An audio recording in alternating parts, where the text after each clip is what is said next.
সরকারি চাকরিতে কোটা সংস্কারের দাবিতে কয়েকদিন ধরে আন্দোলনে শিক্ষার্থীরা। তবে বুধবার 2018 সালের পরিপত্র বহাল রেখে রায় দেন আপিল বিভাগ। তারপরও আন্দোলন চালিয়ে যাওয়ার ঘোষণা শিক্ষার্থীদের। তাদের দাবি সকল গ্রেডে যৌক্তিক সংস্কার। এ নিয়ে সংবাদ সম্মেলনে আওয়ামী লীগ সাধারণ সম্পাদক ওবায়দুল কাদের বলেন, আন্দোলনরতদের রাজনৈতিক ফাঁদে ফেলার চেষ্টা চলছে, তবে সেই অপচেষ্টা সফল হবে না। আন্দোলনের ব্যর্থতা পেছনে রেখে তারা নতুন করে আন্দোলন করা পায়তারা করছে।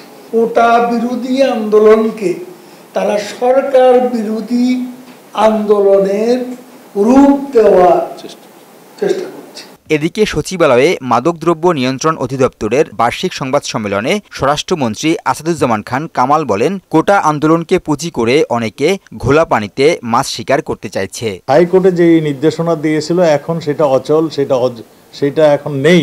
আমার মনে হয় ছাত্রদের এগুলি বোঝা উচিত, জানা উচিত যে এই রায় যখন নেই তাহলে আন্দোলন করছে কেন।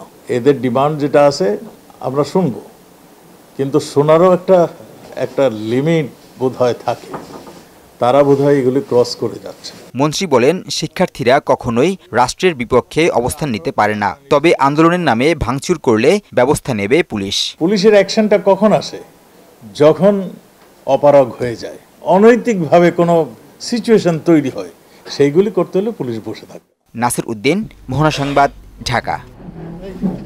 এদিকে আন্দোলন করে যারা মানুষের জীবিকা বন্ধ রাখতে চায় তাদের বিরুদ্ধে রুখে দাঁড়ানোর ঘোষণা দিয়েছে ছাত্রলীগ। সভাপতি সাদ্দাম হোসেন ঢাকা বিশ্ববিদ্যালয়ের মধুর ক্যান্টিনে এক সংবাদ সম্মেলনে আদালতের প্রতি আস্থা রেখে আন্দোলন প্রত্যাহার করে শিক্ষা প্রতিষ্ঠানের শান্তিপূর্ণ পরিবেশ ফিরিয়ে আনার আহ্বান জানান তিনি।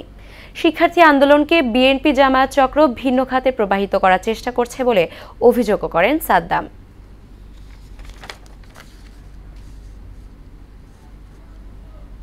আমরা সমাবেশ করতে পারি, শান্তিপূর্ণ উপায়ে আমাদের মেসেজ জানাতে পারি, সেই জায়গায় এই ধরনের কৃত্রিম সংকট তৈরি করা দায়িত্বশীলতার পরিচয় নয় বলে আমরা মনে করি। গত কয়েকদিন ধরে ঢাকা শহরে নাগরিকেরা দুর্বিষহ যন্ত্রণার মধ্যে দিয়ে যাচ্ছে। আমাদের অনেকে চিকিৎসা, বয়স্ক রোগীরা চিকিৎসার জন্য বঙ্গবন্ধু মেডিকেল বিশ্ববিদ্যালয়ে আসছে, ঢাকা মেডিকেল কলেজের জন্য, বারডেমের জন্য উদ্দেশ্য করে ঘন্টার পর ঘন্টা তাদের অতিক্রম করতে হচ্ছে। সরকারি বেসরকারি যারা চাকরি করে তারা সেখানে নির্ধারিত সময় অফিসে যেতে পারছে না, অফিসে সুনির্দিষ্ট সময় বাসায় ফিরবে সেটির সুযোগ হচ্ছে না।